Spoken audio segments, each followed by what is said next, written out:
And yes, this is the important one, the skill of level 3. You're adding layer or layer of how you're doing things. One is the assessing sales, the basic skills, and then how do you parameterize your product research, and how do you strategize your product research. And this is the last layer where you embrace experiments.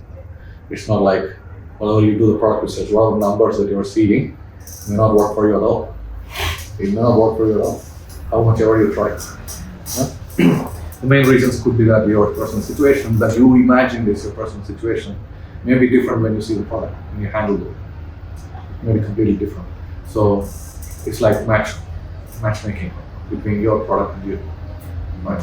So when you have got the product finalized, when you're trying to find whether it's a good fit, it's really important that you quickly experiment it, super quickly experiment it.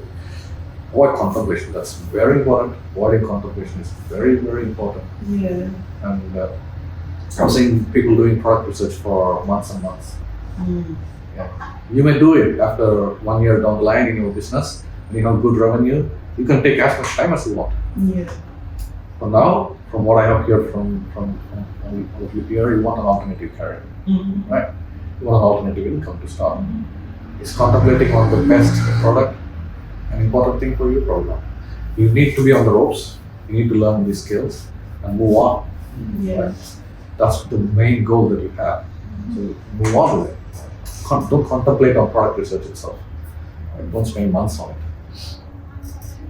Even if something falls down the line, like after 3 months, the product does not fit your business, get rid of it by that time. For now, quick and dirty, finish it off. So you need to embrace speed through experimentation for any project, no matter what you're doing. For any project, speed is the key, because over time you lose interest. Yeah. That's for sure, right? And then allocate 500 pounds for the experiments during these 4 to 8 weeks. You may use it or you may not use it, depending on where you are, depending on what you're doing, depending on whether you need to source it here or somewhere else. Allocate some money for that. 500 pounds, it may go up to 1,000 pounds as well. And so when you say experiments, ordering a sample, Ordering samples, just up to that stage. ordering samples, and also listing it, and probably PPC, a little bit of PPC in there. So just going through the whole phase. process. It's finishing one cycle quickly. Right? Once you finish a small cycle, then you're like, fine, this works. Let me try a bigger cycle. And that will build confidence as well. How many products as an example? 1, 2, maximum. No, so how much inventory, how much quantity? Oh, fine, yeah. That depends again on the size and the price. Well, if we're talking like just one quick, Like 10, 20? No. A little bit more, maybe 50 to 100. 50 to 100 is ideal. If you have 20, you may not be able to test the market well at all. So you may see some sales, but for example, if it sells 5 a day, you have 4 days of sales and you don't have any numbers to look at. You need to have at least 2 weeks of sales to see the numbers, to see how much impressions it gets, how many people look into your product details, how many people buy it. So you need to see the funnel going properly. You need to have thousands of impressions to arrive at it. Yeah. So yes, allocate that amount, 500 to 1,000 pounds there. And you have found 3 good products, and find how you can experiment. Now, when I say found 3 good products, it's through applying this way of manually looking at it, or using a tool. You found 3 products or 5 products or 10 products, whatever it is. You finalize like 2 to 3 products. Okay, fine. This looks like, from the numbers, I can see this is working good. What next, right? If that is the question, then find how you can quickly experiment the sales. Like I said, source locally and get your own packaging done, or ask the supplier itself to get the packaging done for an extra cost. If they are costly, do the packaging yourself. As quickly and as dirty as possible for yourself. Do it. Yeah. And then source, forage, and get air fried. Risks involved in this one. Or if you source it from UK and EU, probably it's less risk, but more costly, depending on your risk appetite in that area. Yeah. Like I said, I'm here, I'm giving you my suggestions and my little experience that I had. Your business is yours. You have to prepare the business, you have to weave it. It's quite an interesting process, that it's your business. So it's up to you to do whether far risk and less money and low risk and high risk, or you can use high money and low risk. This is how I see that. And the other extreme case is that you get parts of your product and assemble it yourself. I've seen that happening. People do it. One of the garden area product inventor, he gets the parts and assembles himself and sells it himself. He's not selling too much, but that's the process he's in. Right. Because he's not in a level where he can pay for manufacturing unit anywhere back in Paris. Here. So you need to go to that level to think about, even if you have lots of money sitting on your back, you shouldn't be wasting that money on business.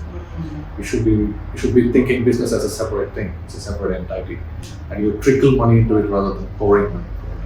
Right? So try to get really creative about how you can experiment quickly and dirty. And importantly, launch the experimental sales within the 3 to 4 weeks of this meeting. Please do not linger around. That's a highly important message. Take away from this meeting, I would say. It's research, sourcing, ordering, listing, selling. Yes. Try to go through this loop within 3 to 4 weeks. Wherever there is hiccup, and that will come. Just one project. Just one. To 2. If you are smart, to do it. If you can get some help from others to do some bits of it, do it. Or if you find that using a tool will accelerate the process, get your hands on the tools. There will be trial periods in eGrow and Amazon. Make sure that you switch it off after 14 days or whatsoever if you don't want it. But get your hands on it as well. The first activities that you will do is get your hands on the tools, try the 999 conflict method, see what is more favorable to you, what gives you more confidence, or what takes less time. Find a balance between these two approaches. Yeah. From there, then you go through the whole process of sourcing and stuff. Well, you're saying you want us to do the whole process in 4 weeks. 4 weeks, yes. Does that include sourcing from China? Yeah. Oh, you can do that within 4 weeks? It's possible. Okay. It's possible. If you deal with agents, if you deal with manufacturers, that's taking longer. If you deal with agents. That's why, as I said, the ease of sourcing is very important.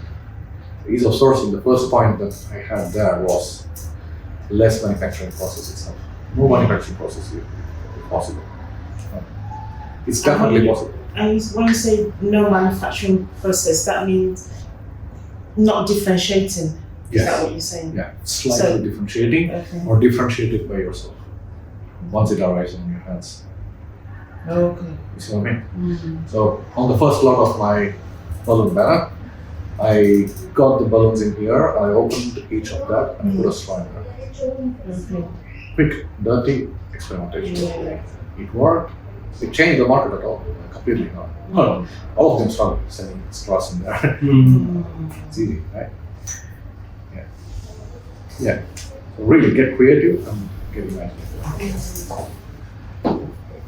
Pretty much it. I wanted to remind you again, you're affiliated or partnering with Amazon, this training course or whatever. This mentorship is not related to Amazon at all. You're here to see this as a strategy to bootstrap your business. On a long term, you want to build a brand. Keep it clear. That's it.